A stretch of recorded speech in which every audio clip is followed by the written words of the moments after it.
এতিয়া দেখিছে পৃথিৱীখন হয় দেখিছো। কেনেকুৱা লাগিছে দেখি পেলাই? ভালেই লাগিছে মোৰ। মই এতিয়া কি ক'ম আৰু ভগৱান বুলিয়ে মানিব লাগিব। মানৱতা আছে কাৰণেই পৃথিৱীখন ধুনীয়া হৈ আছে। মানৱতা আছে কাৰণেই পৃথিৱীখন এতিয়াও জীয়াই আছে। এজনে আনজনৰ সাহস হৈ মানৱতা হৈ থিয় হৈ আছে। মানৱতাক লৈ ভিন্ন সময়ত প্ৰশ্ন উত্থাপন হৈ অহাৰ সময়ত এইবাৰ জামুগুৰিহাটৰ ধলাইবিল চামতৰা গাঁৱৰ এগৰাকী ক্ষুদ্ৰ ব্যৱসায়ীৰ মহৎ কৰ্মই যেন এতিয়া সকলোৰে দৃষ্টি আকৰ্ষণ কৰিছে। দুচকুৰে পৃথিৱীৰ পোহৰ দেখা নোপোৱা পথৰ এগৰাকী অচিনাকি দুৰ্ভগীয়া পথিকক আপোন মনে আশ্ৰয় দি নিজা খৰচত অস্ত্ৰোপচাৰ কৰি পৃথিৱীখনৰ পোহৰ দেখুৱাবলৈ সক্ষম হ'ল এইগৰাকী মানৱদ্ৰোধী প্ৰচাৰ বিমুখ তথা ক্ষুদ্ৰ ব্যৱসায়ী বিপুল নাথ।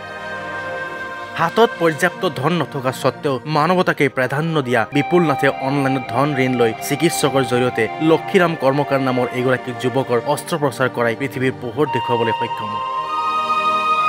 2-3 বছৰ পূৰ্বে হঠাৎ 2 চকুৰ দৃষ্টিশক্তি লোপ পোৱা দৰিদ্ৰ লক্ষীৰাম কৰ্মকাৰৰ বাবে সেই বিপুল নাথ আজি ভগৱান সদৃশ। বিপুল নাথৰ দৰে যদি সমাজৰ সকলোৱে মানৱতাক প্ৰাধান্য দি এইদৰে মানৱ ধৰ্ম পালনৰ কৰ্মবোৰ কৰি যায় তেন্তে মানৱতা ফুলন্তিত হৈ উঠিব। পৃথিৱীখন ধুনীয়া হৈ উঠিব। এইগৰাকী ক্ষুদ্ৰ ব্যৱসায়ী এনে মহৎ কৰ্ম কৰি সকলোৰে মনত এক সুকীয়া স্থান দখল কৰিবলৈ সক্ষম হৈছে।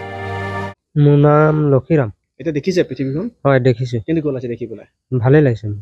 আপোনাকতো এতিয়া অপাৰেশ্যন কৰি চকুৰে দেখা কৰাই দিলে, হয়। তেওঁ কি বুলি ক'ব এতিয়া? মই এতিয়া কি ক'ম আৰু ভগৱান বুলিয়ে মানিব লাগিব। তেওঁৰ কাৰণে দেখা পালে। হয়।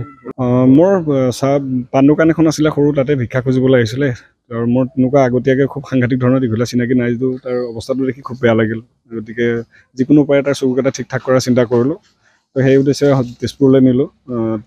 নিজা খৰচত, সম্পূৰ্ণ নিজা খৰচত প্ৰায় 20-22 হাজাৰমান টকাৰ খৰচত মই তাক চকুকেইটা দেখা কৰিলোঁ। চকুকেইটাৰ ভিতৰত এতিয়া 2টা বুলি ক'ব নোৱাৰোঁ, কাৰণ 2টা চকু একেলগে অপাৰেশ্যন কৰিব নকৰে তেওঁলোকে। এটা চকু এতিয়া দেখা হৈছে। সম্ভৱতঃ 2 বছৰমানৰ পিছত সি পৃথিৱীখন দেখিছে।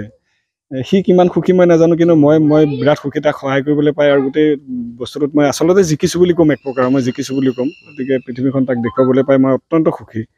মই তেনেকৈ আশা কৰিম যে যদি তেনেকুৱা ধৰণৰ সহায় কৰাৰ যদি সুযোগ পায় অন্ততঃ সহায় কৰক, যাতে এনেকৈ কোনোবাই যদি নেদেখাকৈ আছে, কোনোবাই যদি খোজকাঢ়িব নোৱাৰা অৱস্থাত পাইছে, আমাৰ অকণমান সহায় যদি কোনোবাই পৃথিৱীখন দেখে, অকণমান সহায় যদি কোনোবাই খোজকাঢ়িব পাৰে, তো মই ভাবোঁ ইয়াৰ বহুত কথা হ'ব, বহুত হ'ব। কাৰণ পৃথিৱীখন দেখাটো ডাঙৰ কথা। সি প্ৰথম দেখাৰ লগে লগে কালি সন্ধিয়া তাক শুবলৈ দিওঁতে তাক সি কৈছে মই আজি নুশুওঁ, অলপ দেৰিলৈকে থাকিম। প্ৰায় ইমান দিন বছৰৰ মূৰত মই পৃথিৱীখন দেখিছোঁ।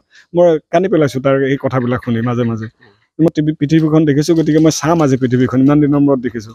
সি সেইটো অৱস্থাৰে সেইখিনি ক'ব পাৰিব বুলিও মই ভবা নাই। তাৰমানে সি যিটো হেৰিয়াত মই তাক পাইছোঁ, পাতি তেওঁ কোনো নাইকিয়া মই পোৱা মতে। আৰু যিটো মানে সাংঘাতিক এটা কদাৰ্য পৰিৱেশত আছিলে তেওঁ আৰম্ভণি, এতিয়া মোৰ লগতে আছে। এতিয়া তাৰ অপাৰেশ্যন হ'ল, এটা চকু হৈছে। পিছৰ চকুটো মই চিন্তা কৰিছিলোঁ যদি মোক ভগৱানে কৰে পূজাত যদি মোৰ ভাল ব্যৱসায় হয়, মই তাৰ পিছৰ চকুটো অপাৰেশ্যন কৰি দিম। আৰু ডক্টৰেও কৈছে যে 3 মাহৰ ভিতৰত যদি পিছৰ অপাৰেশ্যনটো কৰা যায় আনটো চকুৰ, তেতিয়া তাতে খৰচ কিছুমান কম হয়।